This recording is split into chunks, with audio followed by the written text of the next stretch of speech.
Hey everybody, guess what? 500 subscribers, we did it! Love you all. You guys make making videos worth it for me. And I'm really happy to have you. So, like I promised, Kerbal Space Program, we're going to take a look at a few of the things I've done while playing this game. Honestly, it's not very much. See, currently 5 flights in progress, day 185. I don't know if that's a very good track record. But let's go over to the first thing I put up. That's the COSA, or Kerbal Orbital Satellite A. And it's just a tiny communications satellite, which is basically pointless. Yeah, this is when I was just first learning how to make an orbit, and it's now just something I have. I like to think that it is used in helping communicate vast distances for other missions in the future. And to the Space Center. Then there's the Lunar Monitoring Probe, which is just a tiny little probe I managed to get onto the surface of Moon, which I had done while learning how to actually land on the Moon, and it is on the dark side of the Moon, so that's a wonderful video. I'm still able to see light reflecting off it though, which is pretty sad. It shouldn't have light on it. But yeah, it's just a really... I think it's probably a more complex probe than what I needed. But it helped me learn how to properly land on the Moon, which I haven't done in so long I've forgotten how to do. So it was a pointless exercise thinking about it. How much resources does it still have? Well, it's got good electric charge, because apparently it doesn't use up very much electric charge, thanks to not having any scientific equipment on it at all. Kind of poor planning on my part. Should have strapped on some devices. It's got plenty of monopropulsion to make it move around though. And back to the Space Center though. We don't want to disturb the lunar probe. It's just sitting there monitoring the Moon with no devices to monitor. Yeah. Anyway, the latest thing I made was the Lunar Station, which is basically what I use to learn how to dock things together to create a larger structure. It is a automated refueling station, basically. It's got monopropulsion and liquid fuel, and that's all it has. It's also got way more battery life than anything would ever need, so I really need to stop putting a whole bunch of batteries on my spacecraft.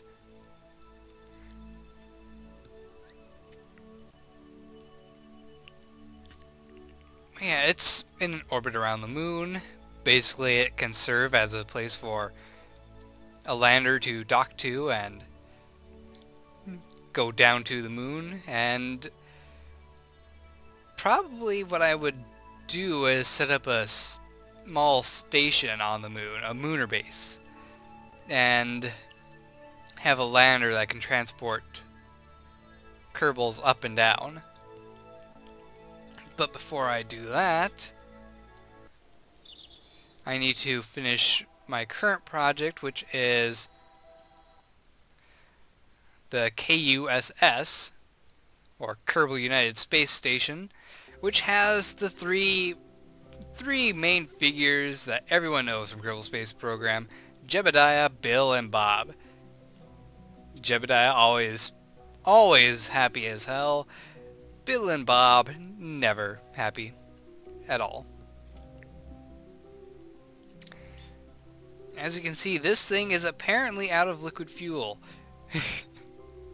I could have swore I had a little bit left in there, but I guess not. Oh well. My next stage will have more liquid fuel than this one did. I've been kind of wondering what I'm going to do for my next stage, actually. I've been thinking about it. I'm probably going to be putting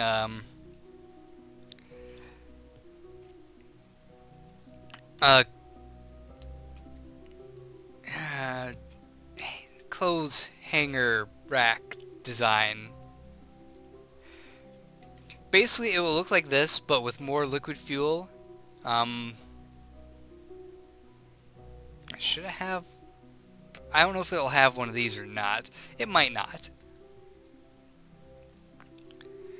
But basically, it will have girders sticking out with a docking port hanging on the bottom of it, so space planes can connect to it and rest there. And when they are not. So when they're not in use, the pods can go up, hang out in the visitor area, and take off when needed. Of course, one of the things I'm going to be having is a space bus, which will go from this space station to the Mooner station to transfer Kerbals over.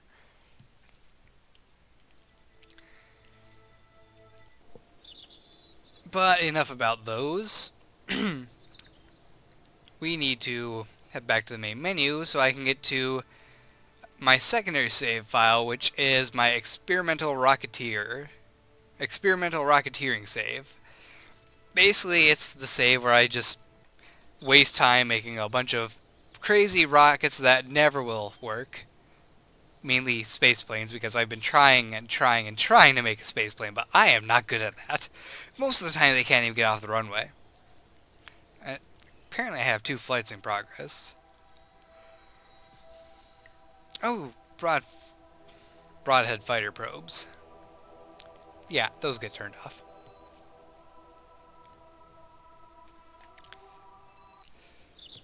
So, let's take a look at some of the crazy things I've made. Load up the Arrowhead.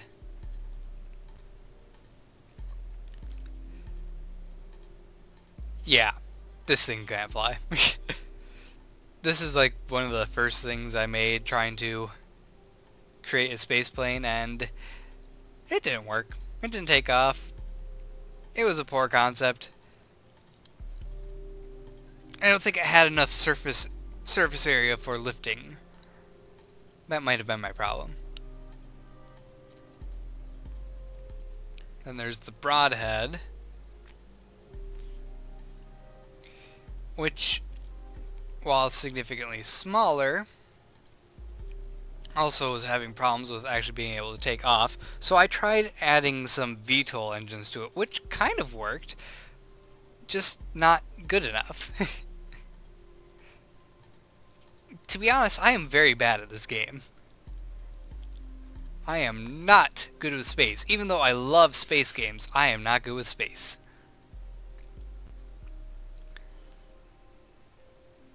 But yeah, with this one I decided to start trying out making missiles,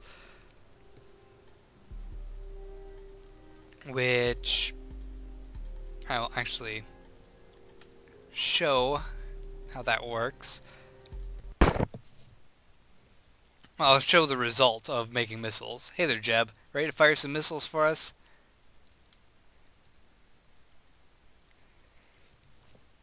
So, in order to fire these missiles, I actually have them connected to an action group. Was it 0 or 1 on this one? Let's try 0. Yep, there they go. And they fly very far, actually.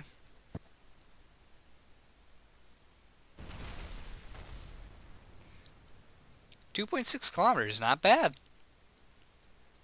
Of course, in the vacuum of space, those things would go way further. And the way that it actually works is that these missiles, or torpedoes I guess they would more likely be called, are connected to a docking port with a decoupler. And how I have it set up is that the separatrons are pointing this way and are connected to the custom action group 0 along with this decoupler, so that when I press 0, this thing decouples at the exact same time these things fire. Which basically means that missiles fire away. It's a fires the missile button, if you will.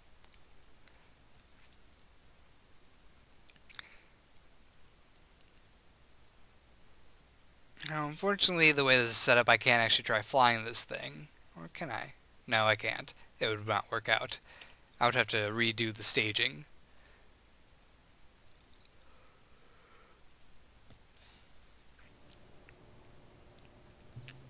Then there's the Broadhead Fighter, which is a vertical takeoff version of the Broadhead that actually can do space combat. We will... Or this one is actually not the vertical takeoff one, or is it? I forget which ones I've done. But yes, this is the vertical takeoff version. And it comes equipped with extra weaponry. These are smart missiles. Basically, they are they're a drone command pod with a tank of gas underneath and the tiny engine, the tiniest engine you can get. And when you decouple them, you have to decouple them manually, by the way. When you decouple them, they can be switched to quickly in order to reorient them and fire them at your target. The missiles from the previous version of the Broadhead also have a bit of a... I hear a train. Anyway, the missiles, the torpedoes, have a slight angle on them so that they spiral, which I guess increases their accuracy. I don't know how rifling works.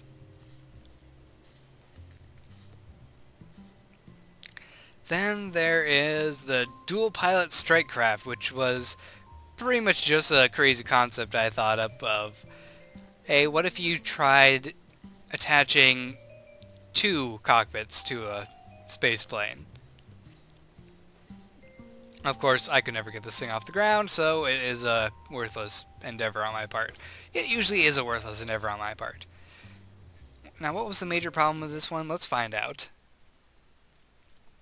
It probably is that it spirals out of control and crashes on the runway.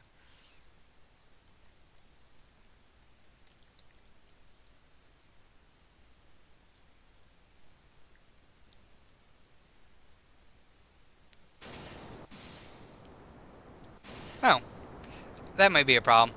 I have rocket engines. I think I never actually finished the concept for this one.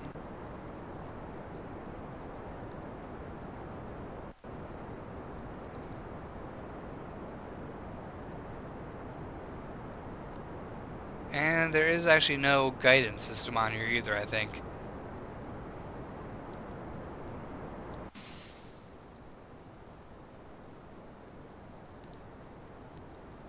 Take off! You're gonna go into the ocean! And end flight. We're not gonna kill Jeb like that. So yeah, this is a poorly designed contraption that is not finished, obviously, and I should not be doing anything with it.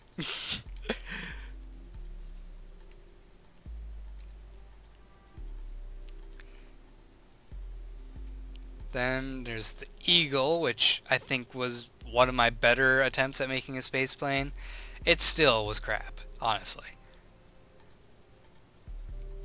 There's a distinct gap here, and I think that is something that makes for a bad space plane. It turns out. Now, what if I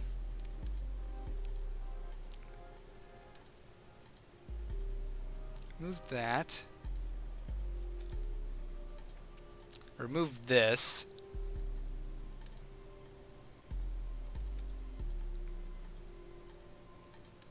Remove these.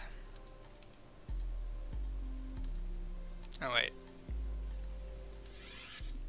I need to grab something off the end there. Yoink.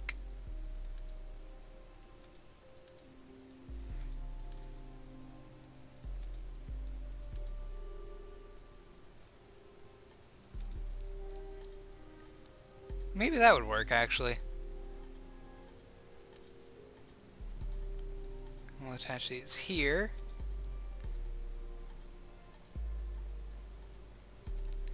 And there. I have no hopes that this will actually work. In fact, these things need to go. They need to be replaced with the more efficient RAM intakes.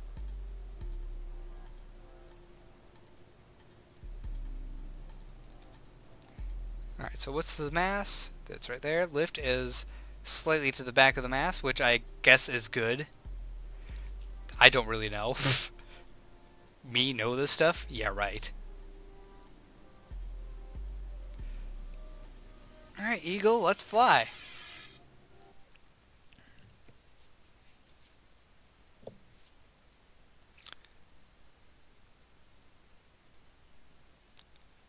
Do I have... I don't think I actually have an SAS thing on here, so... I'm kind of stupid if I don't.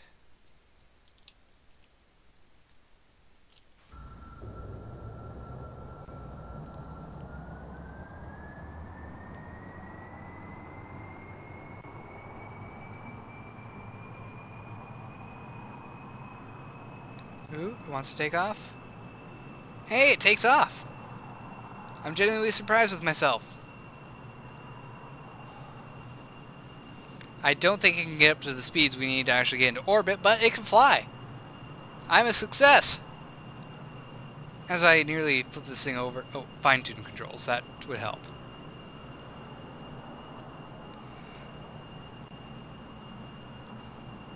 Cycle SAS in order to change altitude. Landing gears up.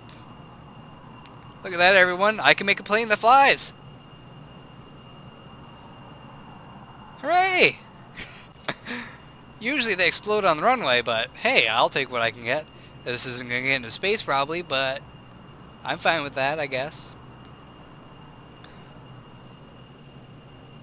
Maybe it could get into space if I switch this to a double intake system.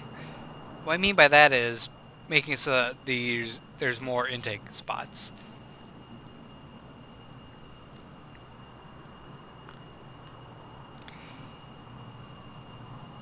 I think I have an example of that in another plane. We'll see in a bit.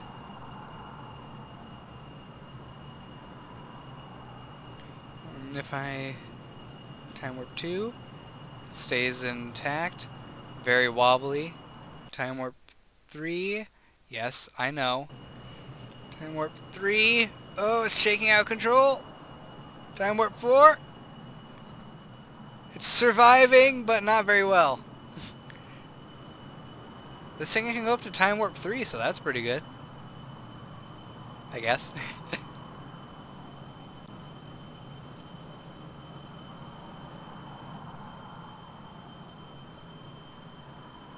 Hey, there's absolutely no shaking with the craft now when you're on time warp 1. That's cool.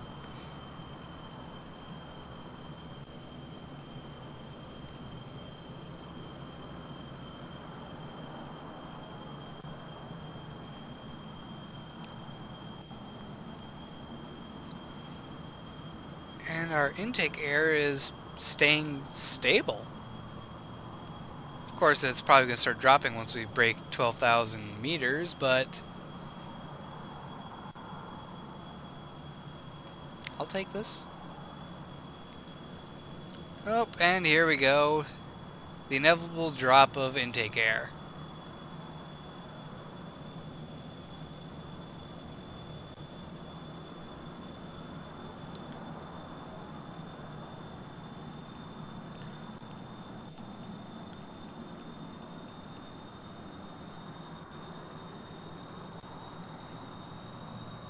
course, by making your ascent angle slightly more shallow, it kind of mitigates that intake air loss. I don't really know what the key is for getting a single stage space plane into orbit using air breathing engines, to be honest.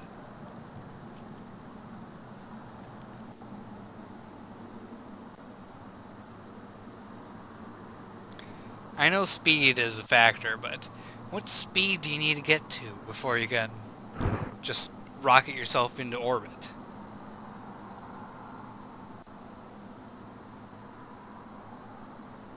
How high do you need to be? Basically, the higher you can get your space plane, the better off you are. It's just a matter of intake air. Oh look, we're getting some fire effects, we're going so fast.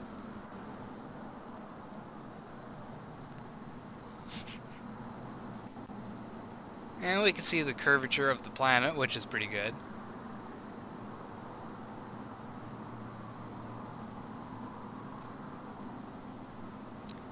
I'm getting a lot of speed.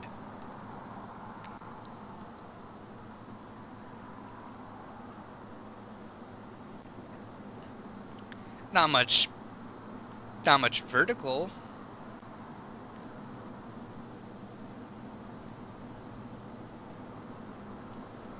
Okay, there's actually two factors that involve how much intake air you can get, I guess. Thinking about it. One is how high you are in the atmosphere. The other would be how fast you're moving through the atmosphere. And right now, we're actually doing way better than I ever expected I would. I've never broken 1,000 meters per second surface speed. Oh, and flame out. And there goes an engine. No!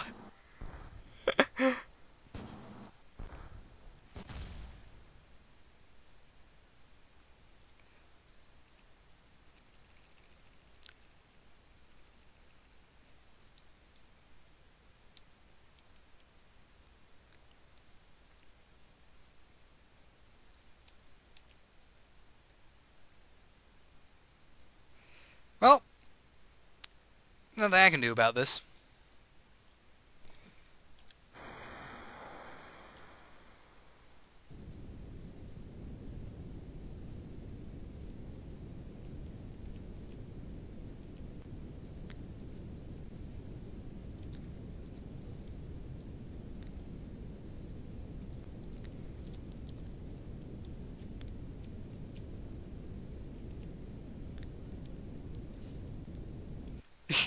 Okay, we're just gonna end that flight. I was doing really well with that. Oh well. End the flight. That was fun. So, let's see what else was there. There's Glaive, which is an attempt to make a vertical takeoff. And for some reason I had this engine on. Yeah, I don't know what I'm doing with these ships. Don't question me. I'm a scientist. But if you didn't notice, every single one of my spaceplane attempts uses a docking port here. Because I believe that it's best to have a docking port on for if you get into an actual orbit. Because if you get into an actual orbit, you can then dock with a space station to refuel and go further.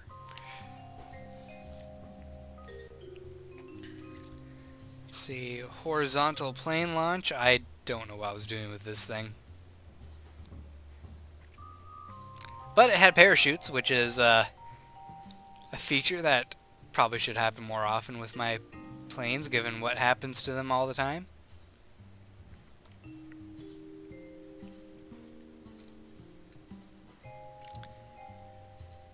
Then there's attempts at making different types of weapons.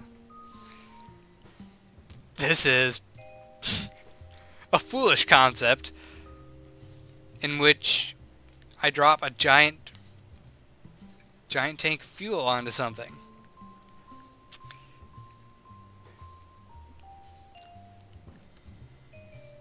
Yeah, let's see. This uses a Rockamax tank. Yeah, you try to figure out what ship would be carrying this contraption. I'm thinking none.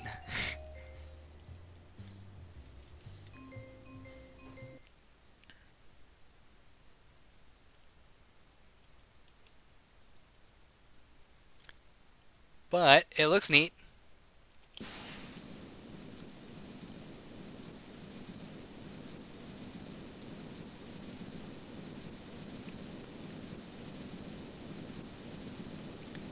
Basically, it's a tiny rocket that is designed to be a bomb.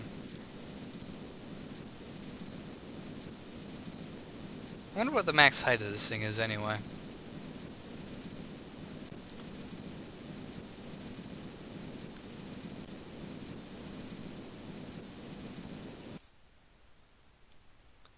And turn off the engine just because I want to have it start going to the ground now.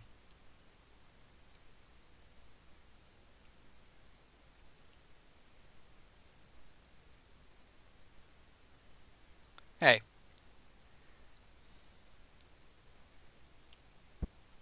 You're not supposed to turn around like that.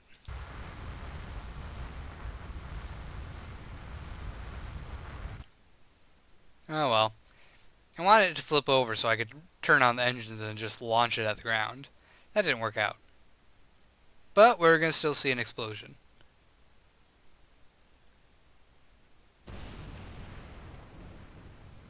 Semi-anticlimactic, but it went boom.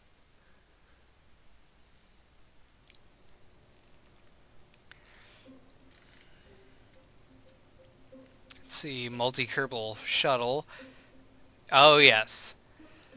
My little land vehicle thing designed to take multiple Kerbals to a rocket on the pad. Basically, one guy sits in here, a bunch of Kerbals hop up this ladder, get into here, and go climb into a waiting rocket, if they can actually get there.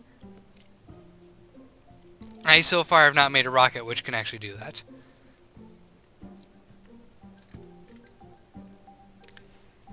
Orbital Striker, I think that might be another attempt at making a space plane that's weaponized. Yes, it is.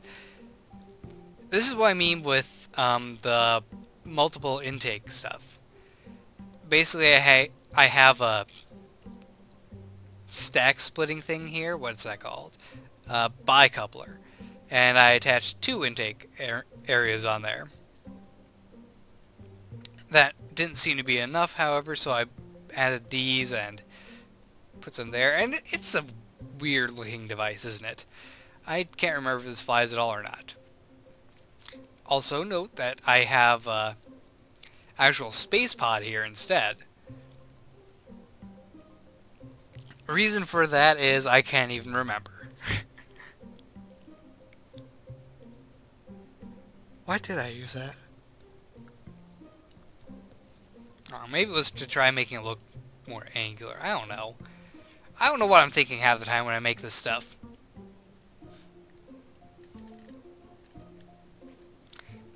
Ram glider. That's not one of my designs. Wow, this is a big one. Oh no, wait, this is one of my designs. This is a big one of my designs. And it does not even get off the runway. This part here kind of bends and breaks. The reason I had it here is because it couldn't take off because I couldn't get the wheels going. Yeah, I have a problem with wheels.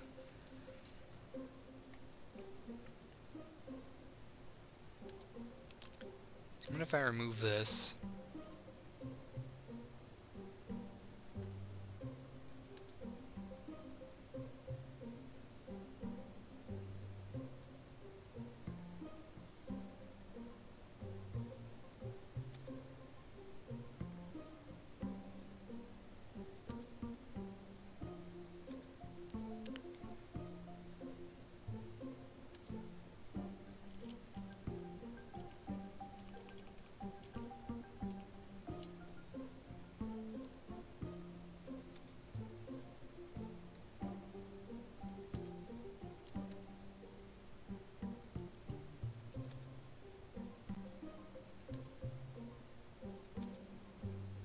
There we go. That's straight.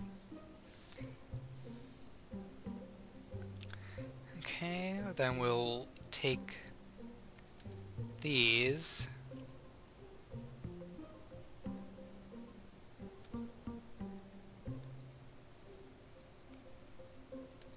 I don't know what I'm doing. Just don't question it and everyone will be fine.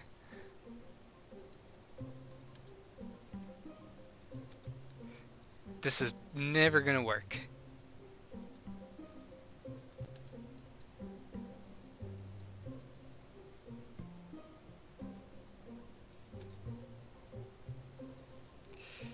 Well, let's see if this works. Phew. My room's starting to get a little bit warm now. I hate that.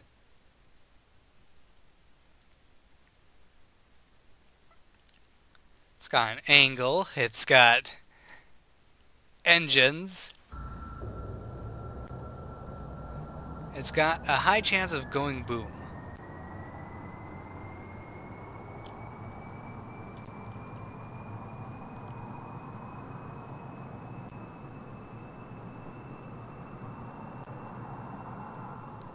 It does not have enough lift.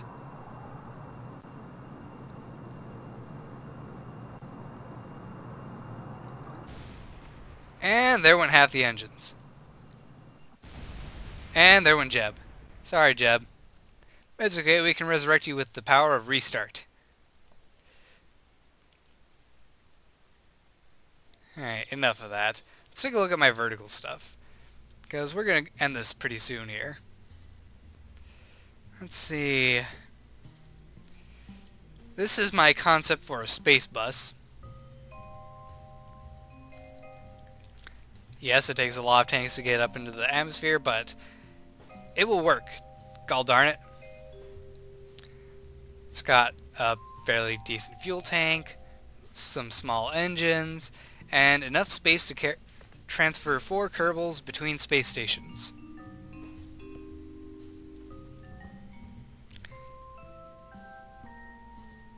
That's basically it. There's nothing else about it. I did attempt to use a redesigned version of this to rescue some Kerbals from a space station I had made before that didn't have any docking ports. Except for where I docked some solar arrays to, but that doesn't matter anymore. That mission went horribly. Upon re-entering atmosphere, the parachutes ripped off every part of the thing that it could, including the cargo bay. Because I attached parachutes to here, so the cargo bay got kind of yanked off the bottom when it suddenly had force on it. I probably could have saved that a little bit better if I had added some structural support between the cargo bay and the space pod, the command pod. Pod. Let's see. It's Raven, which was an attempt at making a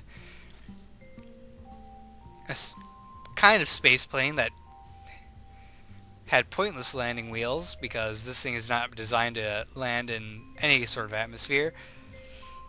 I don't know why I have wheels on it. Get rid of those damn wheels. They're pointless. Damn it, XL. Why do you make pointless things? But yes, this is a pointless craft. It doesn't work. As with everything I know I'd make. Untitled spacecraft.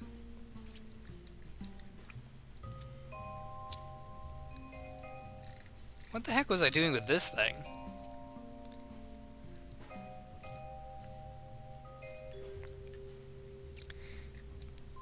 This kind of looks like my station transfer stuff, but it's got a few differences. And basically I don't know what I was doing with it. But I did prove to myself that you can use these things to... You can use these tri-couplers to makes sort of custom fuel tank arrays, which I thought was neat. A little pointless, but neat. Oh no, wait, this isn't even a fuel tank array. This is 3 engines. See? Engines.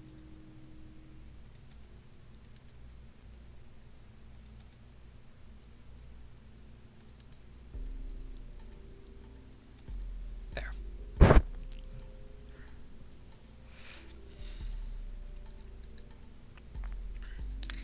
And there is the probe carrier.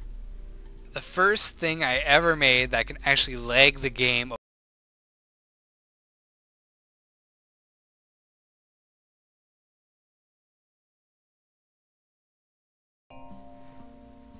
It apparently crashes the game when you tried to record it too.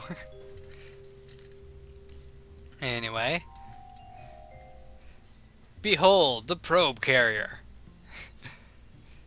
It has 12 communication satellite probes, which are kind of pointless to have. And 4 landing probes meant to land on small non-atmosphere planets, completely equipped with some solar panels and scientific equipment, and 2 rovers meant to land on planets that do have an atmosphere. Now, I did test this thing out. It does work, although incredibly laggy. Very laggy. And I'd say it's a pretty good success. However, it does not have the fuel required to actually get very far in the Kerbal system. I attribute that to probably having way too much weight on it, which I think I know how I could reduce that weight pretty easily. Get rid of this crap. Instead of having 4 stacks, only have 2, or even just 1.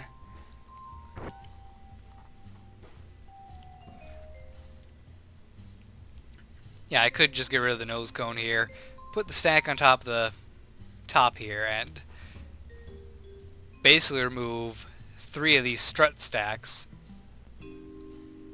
and 8 of these vehicles. Most likely I would remove 8 of the satellites and keep both the probes, lander probes. Because the lander probes and communication satellite would work in harmony to where the lander probe will send information to the satellite, which would send information back to COSA to send back to Kerbal. Of course, there is no satellite for the rover, so the rover's kind of on its own. And it doesn't have an antenna anyway, so yeah. Actually, neither do my lander probes. Darn it! There is one major flaw with these probes. The probe command capsule part is upside down, which makes landing really difficult. Yeah. Hindsight. But the fact is that it works. I did fly this thing one time to get a probe landing on Minmus and a satellite in Minmus orbit.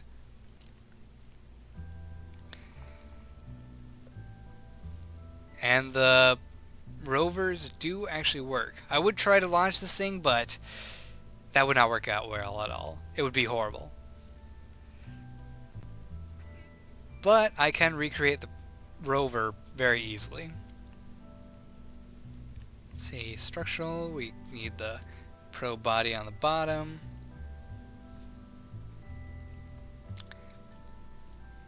Utility, we're not going to bother putting on the scientific equipment because, well, we're on Kerbal. There's no need for science here. But there would be a Clampatron Jr. on top, like that. Parachutes would be on the sides. We're not going to bother with that, though, because Kerbal.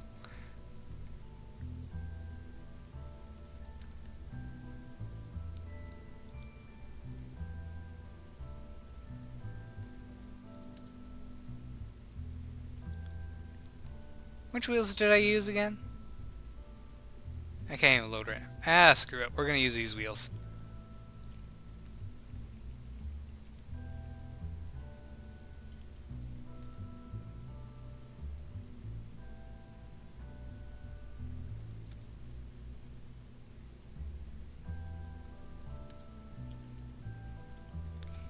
There we go.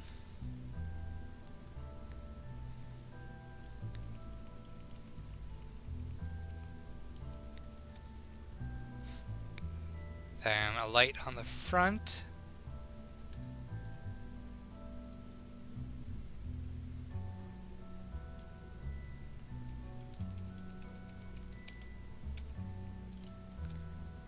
So basically the probe ends up looking somewhat like that. And I think I had 2 of these.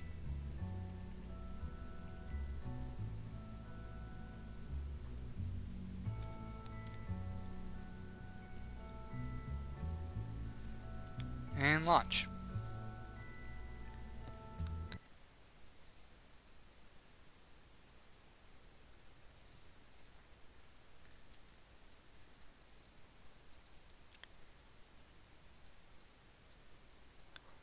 Yeah, I had something like that.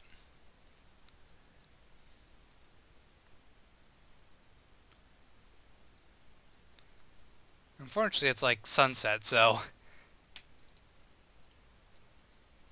Hey, shadows. Hey, look, we flipped over. And I managed to put the light on the wrong side of the dang probe!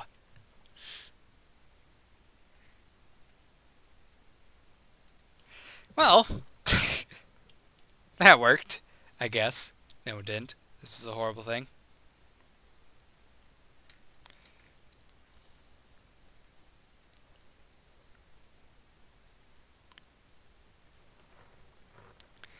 And let's make a day quick.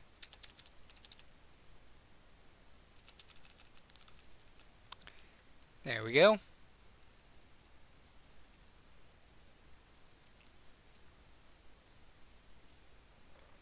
Come probe, get up to speed, you can fly.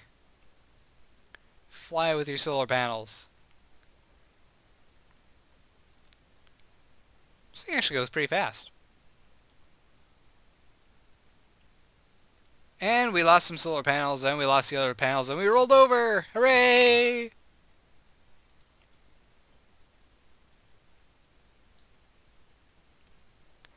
Well, that's gonna be it for this episode, guys. I hope you enjoyed. And I hope to see way more of you guys showing up on my channel. As always, you guys make me making videos just so much more enjoyable, so much more worth it. Sometimes you give me good ideas for things. Sometimes you give me bad ideas for things, but let's not go there. See you guys next time.